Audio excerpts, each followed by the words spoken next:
মামা, এরিশ ভাইয়া কি কোনো দিন আমার হবে না? ওই শ্বেতা চলে যাওয়ার পর 6 বছর পেরিয়ে গেল, অথচ এখনও পর্যন্ত সে আমার দিকে ফিরেও তাকালো না। বিয়ে করা তো দূরের কথা, এদিকে তার আশায় থাকতে থাকতে আমিও এখনও পর্যন্ত বিয়ে করিনি। মাম্মা পাপা কত চাপ দিচ্ছে অন্যত্র বিয়ে করে নেওয়ার জন্য, অথচ আমি তাদের কথা শুনিনি। আর কতকাল এভাবে এরিশ ভাইয়াকে পাওয়ার আশায় বসে থাকবো বলতে পারো মামা? নাইয়ান খানের রুমে ছুটে এসে চাপা আর্তনাদ করে কথাগুলো বলল নীলিমা। তাকে এই মুহূর্তে বিধ্বস্ত দেখাচ্ছে।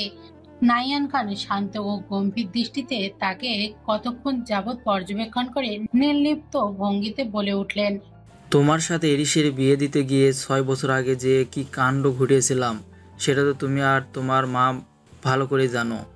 নিজের ছেলের অ্যাক্সিডেন্ট করানো থেকে শুরু করে ওই ছেলেটা আর তার পরিবারকে নিঃশেষ করে ফেলা, এরিসের চোখে ছেলেটার গায়ে কলঙ্ক লাগানো, কোনো কিছুই বাদ রাখিনি আমি। এত কিছু পরও এরিস ওই মেয়েকে ভুলতে পারেনি, এখনও পাগলের মতো তাকে খুঁজে চলেছে। যদিও এই পৃথিবীতে এখন তার কোনো অস্তিত্ব নেই, কিন্তু সেটা তো আর এরিস জানে না। একটা সময় ওই মেয়েকে খুঁজে না পেয়ে এরিস একদিন ঠিকই তোমার কাছে ফিরে আসবে, সেই পর্যন্ত ধৈর্য ধরো। নীলিমা দুর্বৃত্ত হেসে বলল, আর যদি ওই মেয়ে কখনো এরিশের জীবনে ফিরে আসে তখন?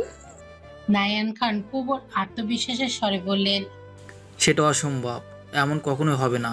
না এরিস কখনো ওই মেয়েকে ফিরে পাবে, আর না কখনো আসল সত্যিটা সম্পর্কে জানতে পারবে। আচ্ছা, মেনে নিলাম তোমার কথা, কিন্তু আমি দেবদাসের ফিমেল ভার্জন হয়ে এরিশ ভাইয়ার আশায় আশায় বসে থাকতে পারবো না। তাকে নিজের করে পেতে আমার যা যা করার দরকার হয় আমি তাই করব।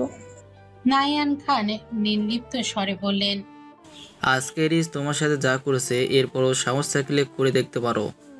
নীলিমা অবাক হয়ে জিজ্ঞেস করলো, তুমি সবটা জানো? নাইয়ান খান ফিসেল হেসে বললেন, এই বাড়িতে এমন কিছু নেই যা আমার অজানা থাকে। এরিসের হাতে দায়িত্ব বুঝে দিয়ে আন্ডারওয়ার্ল্ড আর বিজনেস থেকে আপাতত দূরে আছি, কিন্তু দরকার হলে সেটাতেও ইন্টারফেয়ার করব।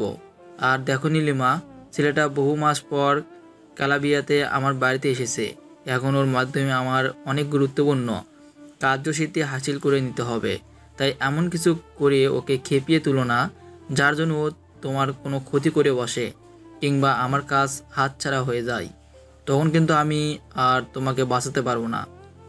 নীলিমা কিছুক্ষণ নিশ্চুপ হয়ে থেকে আত্মবিশ্বাসের সাথে বলল, তোমার বোন নাদিরা খানের মেয়ে আমি, আর তোমার একমাত্র ভাগ্নি মুমতাহিনা খান নীলিমা। এত কাঁচা চাল চালবো না। এরিশ ভাইয়াকে আমি আমার করেই ছাড়বো, by hook or by crook. Just watch and see মামা। বলেই কুটির হেসে নীলিমা দ্রুত কদমে হেঁটে বাইরে চলে গেল। নাইয়ান খান এক দৃষ্টিতে সেদিকে তাকিয়ে থেকে একটা শয়তানি হাসি হাসলেন। কিসের টিকিট রায়ান ভাইয়া? তাসার হাতে রায়ান দুটো টিকিট ধরিয়ে দিতেই তাসা অবাক হয়ে তাকে প্রশ্ন করলো। রায়ান উচ্ছ্বসিত হয়ে বলতে লাগলো, সাউথ কোরিয়ান থেকে বিখ্যাত এবং আমার প্রিয় ব্র্যান্ড সুইট বাটারফ্লাই এই মেম্বারে আজকে ইতালিতে এসেছে। আগামীকাল মিলান কনসার্ট স্টেডিয়ামে তাদের কনসার্ট আছে। আমি তো সাথে সাথেই তোমার আর আমার জন্য ভিআইপি দুটো টিকিট বুক করে ফেলেছি। টিকিট দুটোর দিকে তাকিয়ে ম্লান হাসলো তাসা। মানসপটে ভেসে উঠল তার আর ইয়ানের কনসার্টের কাটানো আনন্দময় মুহূর্তগুলো। সেই সব ভাবতেই একটা দীর্ঘশ্বাস বেরিয়ে এলো তাসা। রায়ান তাকে লক্ষ্য করে বলে উঠল, তুমি সুইট বাটারফ্লাই ব্র্যান্ডের সিও জুনকে চিনো? তাসা দুই দিকে মাথা দুলিয়ে বলল, না, আমি বহু বছর আগে থেকেই কনসার্ট, ব্যান্ড, রকস্টার সম্পর্কিত সকল কিছু পরিত্যক্ত করেছি। তারা জনপ্রিয়তার শীর্ষে থাকলেও কখনো তাদের নিয়ে কোনো কিছু জানতে বা দেখতে আগ্রহী হইনি। কিন্তু কেন? সেটা না হয় অজানাই থাক। রায়ান আর কিছু জিজ্ঞেস করলো না, পরক্ষণে হেসে বলে উঠল, তবে চিন্তা করো না, আজকে সরাসরি তাকে সহ বাকি মেম্বারদের দেখে নিও।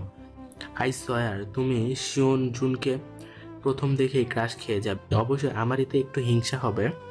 তাসা ভুরুকুচকে জিজ্ঞেস করলো, তোমার হিংসে হবে কেন? রায়ান মাথা চুলকে বলল, ও তেমন কিছু না। আচ্ছা, এসব কথা বাদ দাও। কনসার্টে আমরা কি পরবো, কিভাবে যাব প্ল্যান করি, চলো। রায়ানের জোরাজুরিতে অনিচ্ছা সত্ত্বেও তাসাকে কনসার্টে যাওয়ার পারমিশন নিতে হলো। একের পর এক নিজেদের ব্র্যান্ড জনপ্রিয় গানগুলোর সাথে দুর্দান্ত ডান্স করে স্টেজে পারফরমেন্স করছে শিওন এবং তার টিমেরা। বরাবরের মতোই মিলানের বিশাল বড় স্টেডিয়ামের লাখো দর্শকের উপস্থিতিতে জায়গাটা লোকারণ্য হয়ে উঠেছে। দর্শকের উপস্থিতির উন্মাদনায় আর তীব্র আলোকসজ্জায় কয়েক বর্গ কিলোমিটার এলাকা মুখরিত হয়ে রয়েছে। তাশা আর রায়ান সেখানে আসতে কিছুটা দেরি হয়ে গেল। মূলত রাস্তার মাঝেই রায়ানের একটা ইমার্জেন্সি কাজ করে গিয়েছিল। কাজটা সেরে আসতেই তাদের দেরিতে উপস্থিত হতে হয়েছে। কনসার্ট শুরু হওয়ার আধ ঘন্টা পরে ভিড় ঠেলে নির্দিষ্ট জায়গায় তারা দুজন বসে পড়ে। তাশা তখনও স্টেজের দিকে ভালো করে মনোযোগ দেয়নি।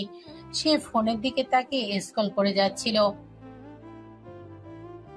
হঠাৎ একটা পরিচিত গলায় সুমধুর স্বরের এই গানটা শুনে ফোনের স্ক্রিনে হাত আপনা আপনি থেমে গেল তাশার। হৃদয় স্পন্দন দ্রুত গতিতে স্পন্দিত হতে থাকে। মস্তিষ্ক জানান দেয় খুব পরিচিত কারোর উপস্থিতির। মুহূর্তেই চোখ তুলে বিস্ফোরিত দৃষ্টিতে সামনে তাকায় তাশা। তারপর যা দেখতে পায় তাতে মুহূর্তেই তার পুরো পৃথিবী থমকে যায়। হাত থেকে ফোনটা পড়ে গেলেও সেদিকে নজর নেই তার। রকস্টার গেটআপে গান গাইতে গাইতে অনবদ্য ভঙ্গিতে ডান্স করে যাচ্ছে ইয়ান। সম্পূর্ণ অন্য গেটআপে, অন্য লুকে ইয়ানকে এতগুলো বছর পর থেকে প্রচন্ড কষ্ট হতে লাগলো শুভ্রার। কয়েক মুহূর্তেই তার চোখ ছাপিয়ে ঝরঝর করে অশ্রু ঝরতে লাগলো। মুখ ঢেকে কান্না সংবরণের বৃথা চেষ্টা করতে লাগলো সে। এত কাছ থেকে নিজের প্রিয় মানুষটাকে কখনো এভাবে এই রূপে দেখতে পাবে সেটা সে কল্পনাতেও ভাবতে পারেনি। লাখো দর্শকের করতালিতে গান এবং ডান্স থামালো শিওন। রায়ান নিজে উচ্ছ্বাসিত হয়ে কতক্ষণ যাবত কনসার্ট উপভোগ করছিল। শিওনের পারফরমেন্স শেষ হতেই সে করতালি দিতে দিতে তাশার দিকে তাকাতেই থমকে গেল। মুহূর্তেই স্থির হয়ে তাকে বলতে লাগলো, তুমি ঠিক আছো তাশা? হঠাৎ করে কান্না করছো কেন? কি হয়েছে তোমার? তাশা ফুপিয়ে কান্নার চোটে কথা পর্যন্ত বলতে পারল না। দুই হাতে মুখ ঢেকে সামনে কেঁদে যাচ্ছে সে। শিওন ততক্ষণে স্টেজ থেকে কোনো একটা কারণে বিরতি নিয়ে বেরিয়ে গেছে। সেদিকে তাকিয়ে তৃষ্ণার্ত কাকের মতো ছটফট করতে লাগলো তাশা। রায়ান একবার তাশার দিকে তো আর একবার স্টেজের দিকে তাকেও কিছু বুঝতে পারল না। অনেকক্ষণ ধরে শিওনের উপস্থিতি দেখতে না পেয়ে উপস্থিত ভক্তরা শোরগোল লাগিয়ে দিল। ততক্ষণ তাশা রায়ানকে বলতে লাগলো, আমার শরীরটা ভালো লাগছে না রায়ান ভাইয়া, আমি বাসায় যাব।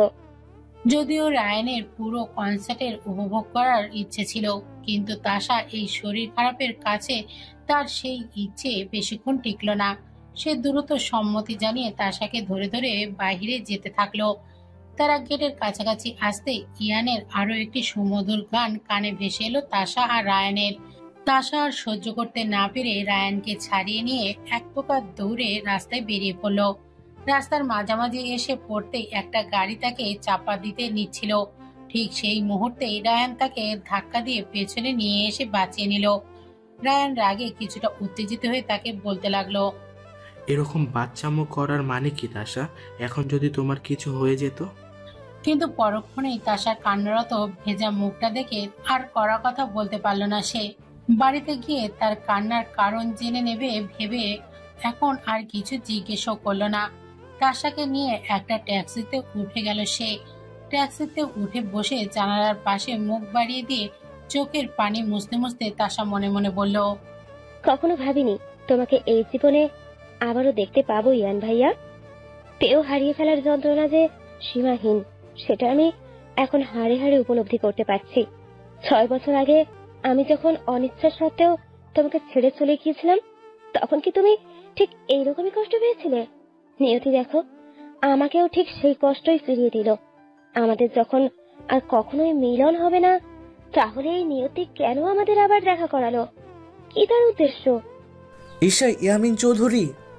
হঠাৎ একটা পরিচিত গমগমে পুরুষালী কণ্ঠস্বর শুনে পা থেমে গেল ঈশার। পেছন ফিরে রাতের উজ্জ্বল শ্যামলা বর্ণের গম্ভীর মুখখানা ভেসে উঠল। রাত ধীর পায়ে ঈশার কাছে এসে দাঁড়ালো। কিছুক্ষণ চুপ করে থেকে স্মিত কণ্ঠে বলল, আই এম সরি ঈশা। রাতের মুখ থেকে হঠাৎ সরি শুনে থমকে গেল ঈশা। বুড়ো কুচকে জিজ্ঞেস করলো, তা কিসের জন্য সরি বলছেন আপনি? ঈশার মুখে আপনি ডাক শুনে প্রথমে থমকে গেল, পরক্ষণে হেসে ফেলল রাত। তারপর মিহি স্বরে বলল, আমার সেদিনের করা মিসবিহেভের জন্য আমাকে ক্ষমা করে দিও। মুহূর্তেই অভিমান উপচে পড়ল ঈশার। না চাইতেও চোখ দুটো পানিতে টইটুম্বর হয়ে গেল। ঠোঁট ফুলিয়ে সে বলে উঠল, রাখো তোমার সরি আমি একসেপ্ট করব না।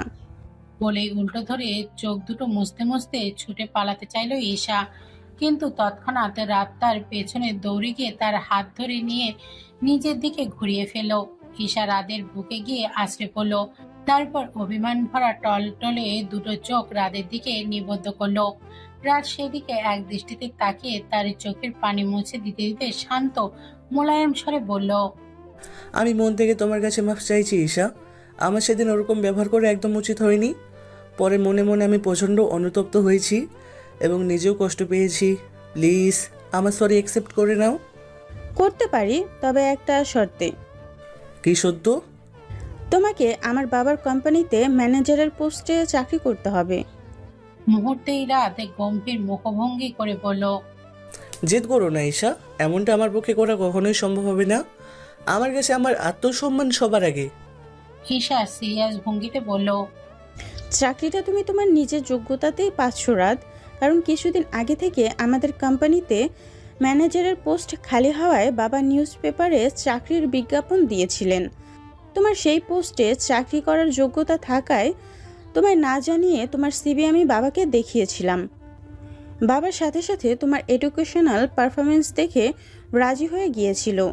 তো এখানে আমার সুপারিশের কি দেখলে তুমি? তুমি এই চাকরিটা পাচ্ছ তোমার নিজের যোগ্যতায়। রাত চুপ করে থেকে ঈশার দিকে তাকিয়ে রইল। ঈশা তার দুই বাহু ঝাঁকিয়ে বলে উঠল, কি হলো, কিছু বলছো না কেন? আমি ভেবে তোমাকে জানাবো। ভাবাভাবির কোনো কিছু নেই রাত। আমি যখন বলেছি তুমি চাকরিটা করবে, তার মানে করবেই। আর কোনো কথা শুনতে চাই না আমি। অগত্যা ঈশার জড়াজড়িতে রাতকে বাধ্য হয়ে রাজি হতে হলো। ঈশা খুশিতে লাফিয়ে উঠে রাতের এক বাহু ফাঁকে নিজের হাত ঢুকিয়ে দিয়ে তাকে নিয়ে হেলে দুলে চলতে লাগলো। রাত প্রথমে বিস্মিত হলেও পরক্ষণে ঈশার উচ্ছ্বাসিত হাসি মাখা মুখটা দেখে নিজেও হেসে উঠল। সেদিন মেয়েটার কান্না ভেজা চেহারার পরিবর্তে আজকের হাসি মাখা উচ্ছ্বাসিত চেহারাটা দেখে তার মনে ভীষণ শান্তি লাগলো। চলতে চলতে হঠাৎ আইসক্রিমের ভ্যান দেখে ঈশা রাতকে উদ্দেশ্য করে বলে উঠল, আইসক্রিম খাবো। রাত, আমায় আইসক্রিম কিনে দাও। বলেই নিজেই টেনে টেনে রাতকে আইসক্রিমওয়ালার কাছে নিয়ে গেল ঈশা। রাত বলল, এই ঠান্ডার মধ্যে আইসক্রিম খাবে? ঠান্ডা লেগে যাবে তোমার। আরে কিছু হবে না, তুমি কিনে দাও তো। আচ্ছা, তবে একটার বেশি কিন্তু নিতে পারবে না। আচ্ছা বাবা। বলেই রাত ঈশাকে চকলেট ফ্লেভারের একটা কোন আইসক্রিম কিনে দিল। আইসক্রিম খেতে খেতে ঈশার ঠোঁটের কোণে কিছুটা আইসক্রিম লেগে থাকে। রাত নিজের হাতে সেটা পরিষ্কার করে দিতেই ঈশা চমকে ওঠে। পরক্ষণেই লজ্জায় ব্লাশ করতে থাকে। রাতও ঘটনা বুঝতে পেরে অপ্রস্তুত ভঙ্গিতে মাথা চুলকে অন্যদিকে তাকিয়ে নেয়। দুজনের অস্বস্তি ঘিরে ধরলেও কিছুক্ষণ পরে পাশাপাশি হাতে হাত রেখে পথ চলতে থাকে। এগুলো কিসের পেপার স্যার? অফিসের কেবিনে তানভীরের সামনে একটা ফাইলে কতগুলো পেপারস রেখে দিয়ে সেগুলোতে সাইন করতে বলল অ্যারিশ। তানভীর প্রশ্ন করাতে অ্যারিশ বিরক্ত হয়ে বলে উঠল, অফিসের ইম্পর্টেন্ট কিছু পেপারস। ইম্পর্টেন্ট পেপারস তো আমাকে দিয়ে সাইন করাচ্ছেন কেন? হ্যারিস বিরক্তিতে বাম ভুরুর আড়াআড়ি ভাবে উঁচিয়ে চোখ দুটো সরু করে বলল, উফ, এত কথা বলো কেন তুমি? যেটা করতে বলেছি সেটা করো। তানভি ফাইলের কাগজগুলোর দিকে তাকিয়ে দেখলো সেগুলো ব্ল্যাঙ্ক হয়ে আছে। সে দ্বিধাগ্রস্ত দৃষ্টিতে অ্যারিসের দিকে তাকিয়ে ফের প্রশ্ন করলো, কিন্তু স্যার এগুলো তো ব্ল্যাঙ্ক পেপার। তো কি হয়েছে? পর্যাপ্ত সময়ের অভাবে লেখাগুলো আপাতত তোলা হয়নি। তোমার সাইন হয়ে গেলে পরবর্তীতে সেগুলো অ্যাড করে দেওয়া হবে। কিন্তু স্যার। আর কোনো কিন্তু নয়, যেটা করতে বলেছি সেটা করো। এমনিতেও আমাকে অনেক কথা বলিয়ে আমার টাইম ওয়েস্ট করেছো তুমি। তানভি একরাশ দ্বিধা আর আশঙ্কা নিয়ে কাঁপা কাঁপা হাতে পেপারগুলিতে একে একে সাইন করে দিল। প্যারিস তার দিকে ঈগল দৃষ্টিতে তাকিয়ে থাকতে থাকতে একটা রহস্যময় বাঁকা হাসি দিল। তানভীর সাইন হয়ে যেতেই অ্যারিস তার থেকে পেপারগুলো নিয়ে নিজেও তানভীর বিপরীত পাশে জায়গাগুলোতে সাইন করে দিল। এতে তানভীর মনে সন্দেহ আর আশঙ্কার দানা বাঁধলেও অ্যারিসকে কোনো প্রশ্ন করতে সাহস পেল না সে। সাইন করার শেষে হঠাৎ করে অ্যারিস বলে উঠল, আজকে সন্ধ্যায় মিলনের গ্র্যান্ড হোটেলের কনফারেন্স হলে আমাদের কোম্পানি আর জেনেভেস কোম্পানির মধ্যে মিটিং অনুষ্ঠিত হবে। সেখানে তুমি আমার সাথে উপস্থিত থাকবে। তানভীর কিছুটা আটকে উঠে বলল, স্যার আমি তুমি। কয়টা পর্যন্ত থাকতে হবে স্যার? আমি কাউকে কৈফিয়ত দিতে পছন্দ করি না। আমি যখন তোমাকে আমার সাথে যেতে বলেছি তার মানে তোমাকে যেতে হবে। যতক্ষণ সময় লাগুক তুমি আমার সাথে সেখানে থাকবে। অ্যারিসের কথার উপর তানভীর আর কথা বলতে পারল না, চুপচাপ মাথা দুলিয়ে সম্মতি জানালো। অ্যারিস হঠাৎ উঠে দাঁড়িয়ে তানভীর পনিটেল করা ব্রাউন চুলগুলো খুলে দিল। ঝরঝর করে সেগুলো কাঁধ অবধি ছড়িয়ে পড়ল। অ্যারিস চুলগুলোতে নাক মুখ ডুবিয়ে দিয়ে শ্বাসনালী পর্যন্ত সুঘ্রাণ টেনে নিল। তারপর সেগুলোতে হাত দিয়ে সাইড করতে করতে শীতল কণ্ঠে বিড়বিড় করে বলতে লাগলো, তোমার কোমর অবধি লম্বা কালো চুলগুলো কেটে ফেললে কেন তুমি? আর এসব কি কৃত্রিম উপায়ে কালো চুলগুলো ব্রাউন করে ফেলেছ? আগের সেই রূপে সাধারণের মধ্যে অসাধারণ ছিলে তুমি, কিন্তু তবুও সব রূপেতেই তোমাতে আসক্ত হয়ে যায় আমি। অ্যারিসের অস্পষ্ট কথার আগামাতা তানভীর কিছুই বুঝতে পারল না। অ্যারিসের হঠাৎ এত কাছে আসায় বিমূঢ় হয়ে দাঁড়িয়ে রইল সে। তারপর ফ্যালফ্যাল নয়নে অ্যারিসের মুখপানে তাকিয়ে রইল। অ্যারিসের হঠাৎ সম্বিত ফিরে আসতেই সে চোখ মুখ গম্ভীর করে তানভীরের উদ্দেশ্যে আদেশ ছুড়ল, এখন যাও আমার সামনে থেকে। তানভীর নিজেকে ধাতস্থ করে দ্রুত পদে কেবিন থেকে বেরিয়ে গেল। হ্যারিস সেদিকে তাকিয়ে পকেটে হাত গুজে বাঁকা হেসে বলল, অবশেষে আমার জালে ধরা দিয়েই ফেললে তুমি। এখন দেখো তোমার সাথে ঠিক কি কি হয় শ্রেতা মুবাশিরা। মিলনের প্রশস্ত মিশ্রণ পিচ ঢালা রাস্তা ঝাঁকে ঝাঁকে ফুটে রয়েছে এক ঝাঁক ব্ল্যাক রোলস রয়েল। সেখানে অবস্থান করছে ইটালির পরাশক্তি মাফিয়া গঠন অ্যান্ড্রাভেটা। এর একচ্ছত্র অধিপতি মাফিয়া বস অ্যারিস অ্যান্ড্রিয়ানো এবং তার মাফিয়া সংগঠনের সঙ্গী কর্মচারীরা। তাদের গন্তব্য মিলানের গ্র্যান্ড হোটেলের কনফারেন্স হলে। White shirt, navy blue suit, jeans, হাতে ব্ল্যাক রোলেস রিচওয়াচ, চোখে ব্ল্যাক সানগ্লাস পরিহিত অবস্থায় চুলে কুইপ হেয়ার স্টাইল করা হ্যারিস দৃঢ়চেতা দাম্ভিক ভঙ্গিতে এক আকর্ষণীয় স্টাইলে এলিভেটর থেকে বেরিয়ে দ্রুত কদমে হেঁটে হেঁটে কনফারেন্স রুমে প্রবেশ করলো। তার পাশাপাশি একই রকমের white shirt, navy blue suit, jeans পরিহিত তানভীর দৃঢ় কদমে ছুটতে ছুটতে আসছে। ব্যাঙ্গস হেয়ার কাটে স্পাইক করা ব্রাউন চুলগুলো আজ কাঁধ অবধি ছেড়ে দেওয়া। হ্যারিস এবং তানভীর দুজনকে দেখতেই অ্যাট্রাকটিভ পারফেক্ট কাপল বলে মনে হচ্ছে। তাদের পিছু পিছু ব্ল্যাক স্যুট, জিন্স পরিহিত ফারান এবং অসংখ্য বডিগার্ড এবং কর্মচারীরা একই রকম ভাবে ছুটে আসছে। হ্যারিস বাহিনীর সদম্ভ প্রবেশের ফলে মুখরিত হয়ে উঠল আভিজাত্য পূর্ণ কনফারেন্স হলটা। জেনোভেস কোম্পানির মূলত একটি বিজনেস কোম্পানি হলেও তাদের মূল পরিচয় অ্যারিসের মতোই মাফিয়া গ্যাং।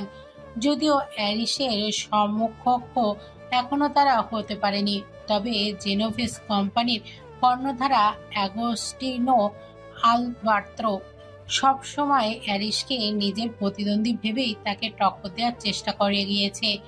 তাকে এবং তার ক্রমাগত উন্নতি ও শক্তিমত্তা দেখে প্রতিনিয়ত ঈর্ষায় জ্বলে পুড়ে সারকার হয়েছে। আজও তার ব্যতিক্রম হয়নি।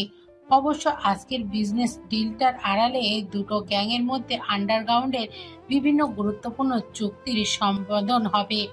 সেখানে কৌশলে সমস্ত চুক্তি নিজের আয়ত্তে নিয়ে নেওয়ার প্ল্যান করেছে আগস্টিনো আলবাত্রো। আগস্টিনো আলবাত্রো উঠে দাঁড়িয়ে অ্যারিসের সাথে হ্যান্ডশেক করে উষ্ণ অভ্যর্থনা জানালো। একে একে তার গ্যাংয়ের বাকি সদস্যরাও উঠে দাঁড়িয়ে তাকে সাদর অভ্যর্থনা জানালো, কিন্তু অ্যারিস নির্বিকার হয়ে দাঁড়িয়ে রয়েছে, যেন এসবে তার কোনো ইন্টারেস্ট নেই, কারণ সে বহু আগে থেকেই এসবে অভ্যস্ত। হঠাৎ অ্যাগস্টিনোর নজর গেল অ্যারিসের পাশে গুটিসুটি হয়ে দাঁড়িয়ে থাকা তানভীর দিকে। চোখ ছোট ছোট করে সে অ্যারিসের কানের কাছে মুখ নিয়ে ইটালিয়ান ভাষায় ফিসফিস করে জিজ্ঞেস করলো, মেয়েটাকে মিস্টার এড্রিয়ানো? বেশ আকর্ষণীয় আর সুন্দরী তো। অ্যাগোস্টানোর চোখের দৃষ্টি এবং কথার ইঙ্গিত বুঝতে পেরে মুহূর্তেই চোয়াল জোড়া শক্ত হয়ে গেল অ্যারিসের। দাঁতে দাঁত চেপে নিজেকে যথাসম্ভব শান্ত রাখলো সে। এই মুহূর্তে নিজের কন্ট্রোল হারাতে চায় না সে। একবার ডিলটা সম্পূর্ণ হয়ে গেলেই এই অ্যাগোস্টানোর ব্যবস্থা সে নিজ হাতে করবে। সকলে মিলে কনফারেন্স রুমে ছড়িয়ে ছিটিয়ে বসে পড়ল। অ্যারিসের পাশের চেয়ারে তানভি বসে রইল। সে অ্যারিসকে বিভিন্ন কাগজপত্র এগিয়ে দিয়ে এবং সেগুলোর ব্যাপারে বিস্তারিত বলে দিচ্ছে। অন্যদিকে অ্যাগোস্টানোর কুটিল দৃষ্টি তানভির দিকে নিবদ্ধ হয়ে আছে। কাজ এবং কথার মধ্যে থাকলেও সেটা দৃষ্টি এড়ালো না অ্যারিসের। হঠাৎ নিয়ন্ত্রণ হারিয়ে সে রেগে গিয়ে উল্টোপাল্টা কিছু করতেই যাবে, তখনই ফারহান তার কাছে ছুটে এসে তাকে কানে কানে কিছু একটা বলে থামিয়ে দিল। তবে রাগ বিন্দুমাত্র কমল না অ্যারিসের। ভেতরে ভেতরে সেটাকে পুষে রাখলো আন্ডারওয়ার্ল্ডের ইন্টারন্যাশনাল সমস্ত smuggling, drug businessman, illegal weapons আদান প্রদান, ব্ল্যাক মানি চুক্তি ও লেনদেন, হিউম্যান ট্রাফিকিং সম্বন্ধনীয় সমস্ত গোপন চুক্তি সম্পাদনায় এবং দুই গ্যাংয়ের বিবাদমান গ্যাংস্টারদের মধ্যে চুক্তি সম্পূর্ণ করার ইত্যাদি ডিল অ্যান্ডারগোঘেটা এবং জেনোভেস মাফিয়া সংগঠনের মধ্যে অনুষ্ঠিত হলো। দীর্ঘ 2.5 ঘন্টা আলোচনা এবং বিভিন্ন চুক্তিতে তানভি একের পর একটা অবাকের শিকার হচ্ছে। যখন বুঝতে পেরেছে যেখানে সে এসেছে সেখানে মাফিয়া আন্ডারগ্রাউন্ডের গোপন কথাবার্তা এবং চুক্তিগুলোর বাস্তবায়নের কাজ চলছে, তখন আর এক মুহূর্ত সেখানে থামতে চায়নি সে। প্যারিস এবং তার আশেপাশের মানুষগুলোকে সেই মুহূর্তে ভীষণ ভয় করছিল তার, কিন্তু তবুও কাউকে কিছু বুঝতে দেয়নি। কে আপনি? ছাড়ুন আমায়, ছাড়ুন। পুরো কথা শেষ করার আগে একটা শক্ত পুরুষালী হাত তানভীরের মুখ চেপে ধরল।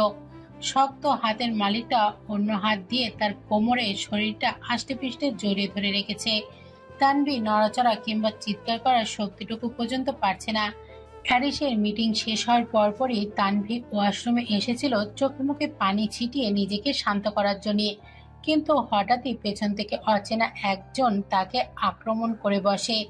অনেকক্ষণ ধরে ধস্তাধস্তির এক পর্যায়ে হঠাৎ একটা অস্পষ্ট গোঙানির আওয়াজ শুনতে পায় তানভি।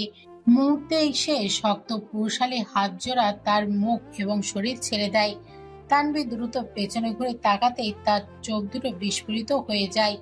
অস্ফুট স্বরে চিৎকার করে ওঠে, 2 হাত দিয়ে মুখ চেপে ধরে সে। প্রচন্ড হতবিহ্বল হয়ে সামনে তাকিয়ে সে দেখতে পায় হ্যারিসের ভয়ঙ্কর রাগান্বিত দেহাবয়। তার হাতে একটি প্রকাণ্ড লোহার রড। ঘাড় সামান্য কাত করে সে নিচের দিকে অগ্নিদৃষ্টিতে তাকিয়ে রয়েছে। নিচে তাকাতেই আর এক দফা শিউরে উঠল তানভি। সাদা ফ্লোরে নিথর অবস্থায় পড়ে রয়েছে অ্যাগোস্টিকো আলবাত্রো। তার মাথা ফেটে রক্ত গড়িয়ে পড়ে সাদা ফ্লোর লাল তরলে রঞ্জিত হয়ে গিয়েছে। সমস্ত মুখমণ্ডল, শরীর এবং সাদা শার্ট, কালো জিন্স রক্তে চুপচুপে হয়ে গিয়েছে। তবে এখনো অস্ফুট গোঙানি করে যাচ্ছে সে। প্যারিস হাঁটু ভেঙে তার কাছে বসলো। তাকে এই মুহূর্তে ভয়ঙ্কর এক সাইকোপ্যাথির মতোই দেখাচ্ছে। অ্যাগোস্টিনোর দিকে ভয়ঙ্কর দৃষ্টিতে তাকিয়ে থাকতে থাকতে প্যান্টের পকেট থেকে নিজের প্রিয় 2 সাইজের শোল্ডারটা বের করে আনলো অ্যারিস। তারপর কোনো কথা ছাড়াই সেটাকে 2 হাতে ধরে সোজা অ্যাগোস্টিনোর 2 চোখে ঢুকিয়ে দিল। প্রচন্ড ব্যথায় তীব্র আর্তনাদ করে উঠল অ্যাগোস্টিনো। অ্যারিস কিছুটা উঠে বসে নিজের বাঁ পা দিয়ে তার মুখ চেপে ধরে রইল।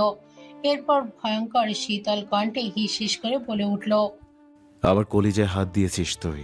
তোর এত বড় সাহস! তোর শরীরের প্রতিটি অঙ্গ প্রত্যঙ্গ লোমকূপ আজকে এই দুঃসাহস দেখিয়েছে, তাই তোর শরীরের প্রতিটি কণাকে নিজ হাতে চরম শাস্তি দেব আমি। বলেই অ্যাগোস্টিনো জিহ্বা, নাক, কান, কণ্ঠনালী, শিরাসহ শরীরের প্রতিটি শিরা ও উপশিরা নিখুঁতভাবে ঠোঁটটা দিয়ে কাটতে লাগলো অ্যারিস।